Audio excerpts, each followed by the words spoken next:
Lisboa para mostrar o Panteão Nacional.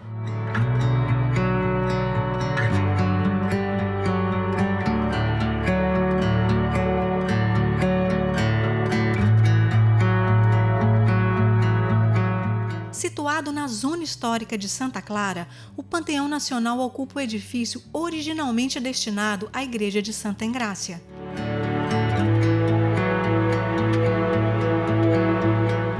Tem vista privilegiada sobre a parte histórica de Lisboa e sobre o Rio Tejo e está classificado como monumento nacional.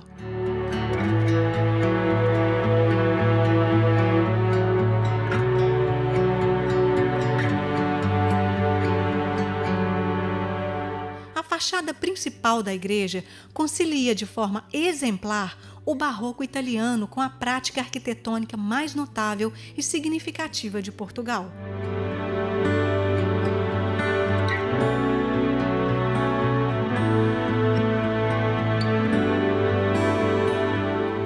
Na Galileia, nos deparamos com os 3 portais decorados em grande relevo.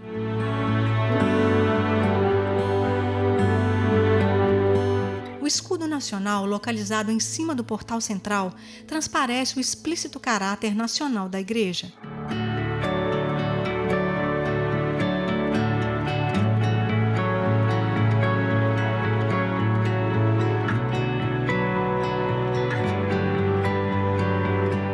As obras da igreja iniciaram-se no final do século XVI por ordem de Dona Maria de Portugal, filha de Dom Manuel I, e foram concluídas somente em meados do século XX. Vários acontecimentos arrastaram a conclusão das obras. Em 1630, por exemplo, houve o roubo das hóstias consagradas, guardadas no sacrário da Capela Mor. Simão Soles, um cristão novo, visto a rondar o templo, foi acusado do crime e condenado à morte na fogueira. Conta-se que no momento da execução, Simão jurou sua inocência e lançou uma maldição sobre as obras ao afirmar: é tão certo morrer inocente como as obras nunca mais acabarem.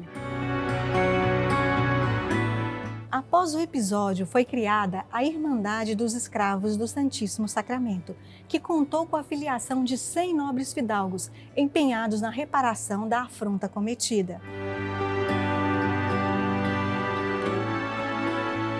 A poderosa Irmandade ordenou a construção de uma nova Capela Mor, a cargo do arquiteto Mateus do Couto.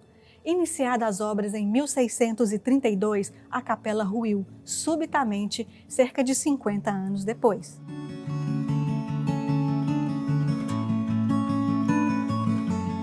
O desastre levou a influente confraria a construir um novo templo e em 1681 foi escolhido o projeto do arquiteto João Antunes com planta centralizada em cruz grega, onde os 4 braços de igual dimensão eram unidos por paredes ondulares marcadas nos ângulos por torreões. João Antunes faleceu em 1712, mas a igreja ainda não estava terminada.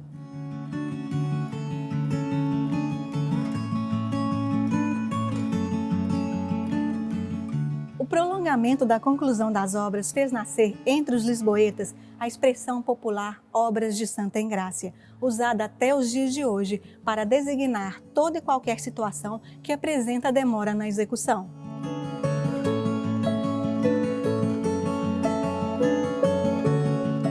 Com a extinção das ordens religiosas em 1834, o Templo de Santa Engrácia foi entregue ao Exército, que o adaptou à fábrica de armamento e ainda à oficina de produção de calçado.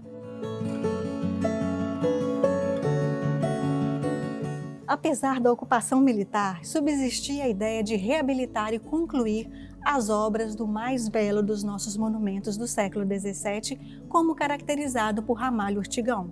A sugestão de transformar o monumento em um panteão nacional, tornando-o um dos mais imponentes edifícios da Europa, foi apresentada pelo escritor em sua obra O Culto da Arte em Portugal, publicada em 1896.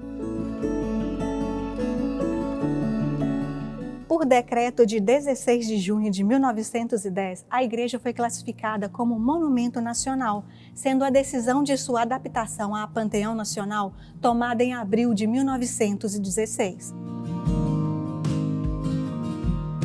Em 1964, Antônio de Oliveira Salazar visitou o monumento e decidiu tirar proveito da superstição popular de uma obra sem fim e ordenou a conclusão das obras em 2 anos. A inauguração coincidiu com as comemorações do 40º aniversário do regime, em 1966, época particularmente difícil, do qual era importante mostrar aos portugueses e ao mundo como o Estado Novo era forte para destruir mitos de incapacidade.